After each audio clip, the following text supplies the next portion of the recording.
In today's fast-moving and always connected world, it's easy to focus on performance, on results and actions, and to forget about the foundation that makes all that possible, our mental health.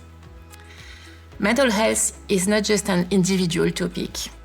It also has a lot to do with the workplace where we evolve, with the interactions that we have every day, with the atmosphere in which we engage with each other.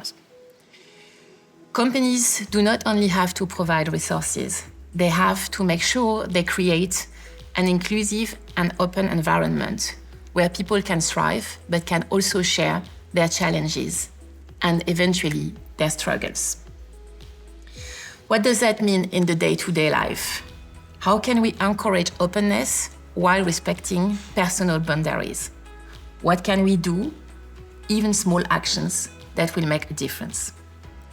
I'm delighted to welcome Maggie today. Maggie is a manager for diversity, equity, and inclusion in our adhesive technology business. And she's very passionate about creating inclusive workplace. Welcome, Maggie. Thank you so much, Sylvie. Happy to be here. Thank you. We're going to have a very open conversation, and I would like to start with asking you what mental health means for you in the workplace, but also in your private life. Yes, mental health for me, I think it's the foundation of everything. It's not a luxury, it's just something essential that is a big part of our life, but we often overlook until there are warning signs out there. I would also say, let me use a metaphor. Let's see if we want to put two substances together, work and life. And then we want them to blend in and create a positive chemical reaction. And sometimes without a catalyst, this reaction will take a long time or might not even happen.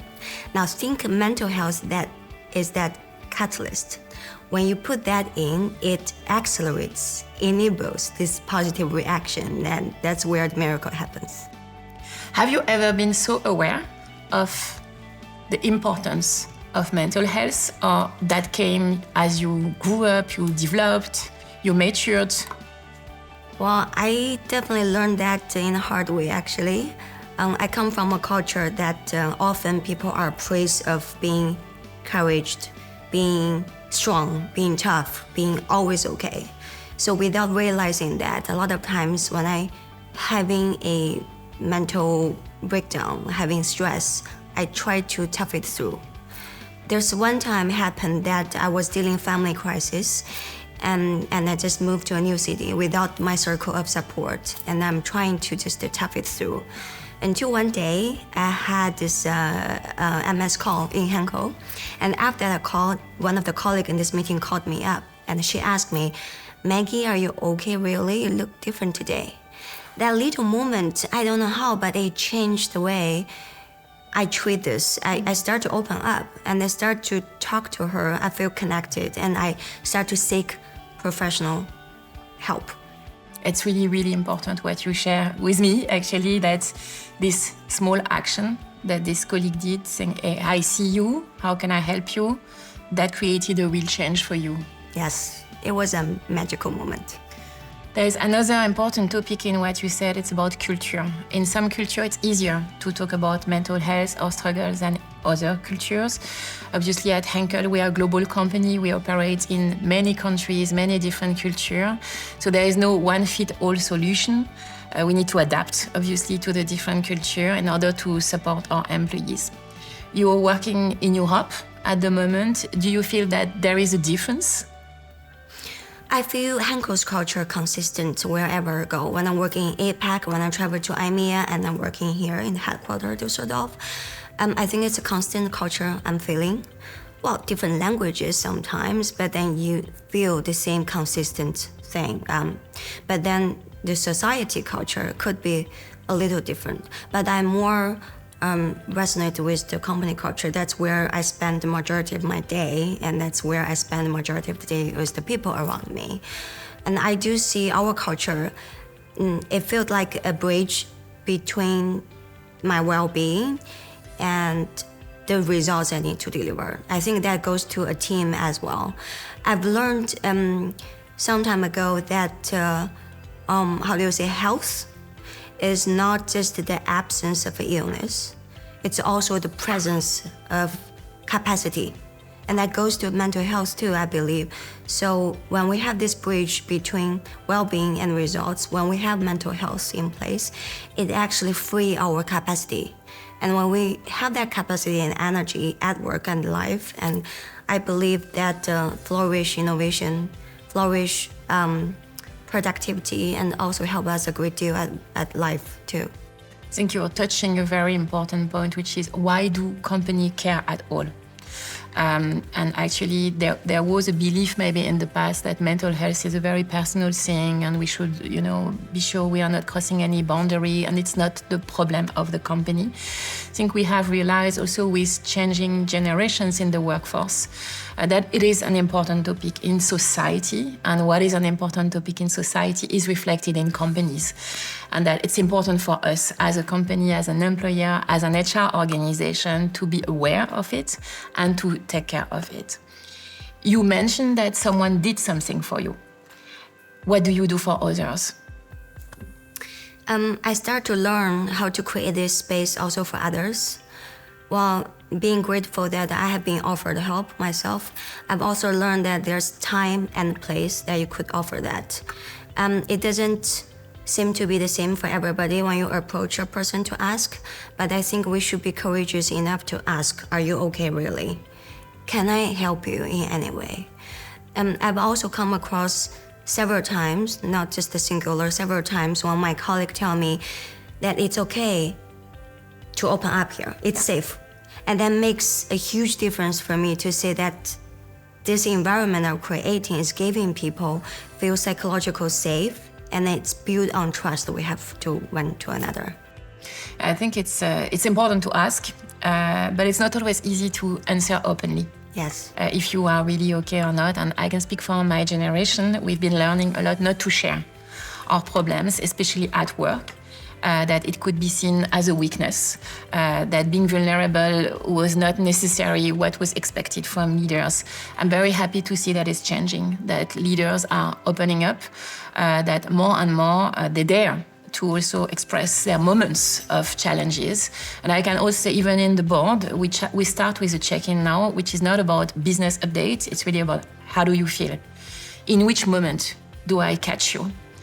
If you know in which moment you catch people when you want to operate together as a team, I think it makes you much better and prepared for what you're gonna experience together as a team. So it's really changing. Yes. Well, I've been with Henkel for 4 years. I already see changes. I see more and more leaders showing their vulnerability more openly. Well, it's not a dramatic confession, of course. It's more like sometimes I hear that, that was a tough week, and this is how we managed it together. And that little subtle sign gives a signal that it's okay for us to stay open. I actually have a question. I know that you've been with Henkel for nearly 30 years. True. So you have been an employee, you have been a supervisor, and you are a board member. So over that nearly 30 years, with all of the changes you witnessed in Henkel, what have you personally changed? Oh, wow. A lot, I hope. What I have not changed, maybe I start with that, is the appetite for learning. And I think I had that since day one, and I'm happy that I managed to keep it because I was given so many opportunities to learn and to become different through the skills or the knowledge that I acquired, that I'm very grateful for that. And I also know it's a never-ending journey. What I have changed certainly is how to accept that your private life, your personal development is extremely linked to the way you behave in the company, to the leadership that you display, that it's not two separate entities. And that the more you work on yourself as an individual, on your personal development, the better you are, certainly as a leader, to support others in their own development. The better you are also to go through challenges, to accept them in a positive and constructive way, to not suffer. So I had time where I was suffering. that has changed. I embrace change and challenges in a much more positive way today. So that's really, I think, what I have developed along my journey at Henkel. What has really changed me. I went through a lot of personal work, be it coaching, be it therapy, be it personal development seminars, be it meditation. So lots of things that I was really not doing in the first decade at Henkel, which I really started to do 15 years ago. And that is really the moment where I have changed. That's amazing. Speaking of meditation, I also learned recently some of our team start their meeting with 2 minutes guided meditation. People laugh at the beginning, but then it changed the entire tone of the conversation. And then later on, people ask for it. I think it was also a very good change we see in our teams. I think what we see in business is that things are going always very fast. And you can really jump from one action to another. And you can suffer before you realize even. And meditation has this power that it really helps you to slow down, pause, and reconnect with yourself. Sometimes connecting with yourself is not always nice. We also need to acknowledge that. But very often it's helping you to pause and to feel much better. So I'm delighted people do that because everybody needs to define their own practice, what helps them. There's no process for that. And if they have found something which helped them, that's great. And that's exactly what we want on that topic. We want that in the company, people find ways, options to have a dialogue, to open up, to take care of themselves, and that it's accepted as something that is just normal. There is no issue about it. Yes. What can we do more? What do you think, companies in general, maybe not only Henkel, what companies can do more, can do better, can think further? I think there's a lot of things we are already doing. For example, starting with that meditation, some of team are doing in the beginning of their meetings. That's one thing. Another is that our leaders need to be trained on inclusive, intentional leadership. I think it's key point. It's essential for leadership of today. That one of the things we're doing at Adhesive is that we're training our managers across the globe on how to balancing creating psychological safety for our team while we are driving business accountability. To have that balance in the team is a key point to unlock the potential of performance. And there are a lot of research and then case studies. We know that when we are balancing psychological safety, having the base trust team, and then driving accountability at the same time, that's where we can up a level our game. So that's one of the things we're doing. We have trained about 700 managers already, and that learning journey will continue. We want to cover every managers across the globe in Henkel. And that thing also sends a very important message to the world that we're living in, the community, the society we're living in. This is the value we share within our company, and also we share with our customer, with our planet we're living. And that also gives us purpose. When we have this inclusive environment among us and everyone could be our authentic selves, that helps us also to win our business in this ever-changing market. I think that's great that you have this program within Adhesive Technologies, and that's really a role model. I'm pretty convinced that we can really help our leaders understanding that you can be demanding and caring. There is no conflict between the two. And that certainly being an empathetic leader is a way to win in the future. And that's valid, I think, across all functions and business units in the company, and certainly also in other companies. That is my conviction that it is a way to win as a leader in the future. Maybe a thing that we could do more as well, and I don't know how we can put that in practice, is also that leaders open up and share simply their struggles. I have realized, talking with many leaders, that everybody has something. It's not blue sky in our lives. Obviously, there are great things, but we all carry on challenges or problems. And sometimes just talking or sharing an experience and how you've been managing that experience can help a lot of people around you. Yes, definitely. Well, I think we're doing that more and more. I see people doing that more and more, but perhaps not enough yet. But it's very clear for me, if my manager acts like a superhero every day, I would be hesitant to admit my challenges and my stress. While my manager show more of a human, that showing that he or she is also going through stress, going through difficult, and then we learned how to sit with discomfort, but still move on and move forward. That's where I feel like I can be also real here. I can also open up. Yeah. And a little subtle message sent from this manager, from the team leader, actually create that space for everyone to open up. I realized that big time 1 year ago, one of my family members had severe mental health issues. That was new for us, really new experience.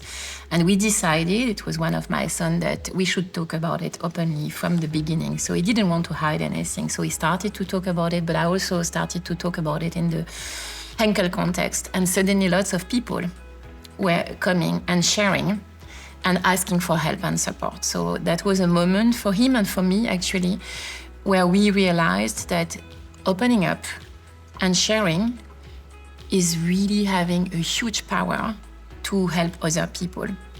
And nobody is forced to. We also need to respect personal boundaries. But when you feel you can, it's really important to do it because it can really help. Yes, I have this personal experience. That story I told you earlier about this colleague approached me. I've learned from that moment on that perhaps I'm treating emotions in a not so healthy way. I always treat my emotion as directive. I follow where my emotions take me. And later on, after I talked to also professionals, I learned that maybe treating emotion as data as well. Analysis data, a lot of people at Henkel are good at it. We just often forget that, hey, emotion can be data too, you can analysis. And then when I do that, deep down, I realize where my strong, also negative emotion come from is coming from why I deeply care. So something I deeply care, that's where I have my emotions, and that mind shift actually changed my body's reaction to it. I start to respond to it more towards the action that guide me to my values, and then again, away from the things that against my values. And that change of response actually helped me to deal with my emotion better. And then I start to share that with my friends, my colleagues who would be opening up to me. Then we create a better connection that way. And connection. So sharing is caring. Sharing is caring. And thank you very much for sharing today your experience, what you've been through and how you take care of others. It was a privilege to talk about mental health with you, Maggie. Thank you very much. Thank you so much, Sylvie.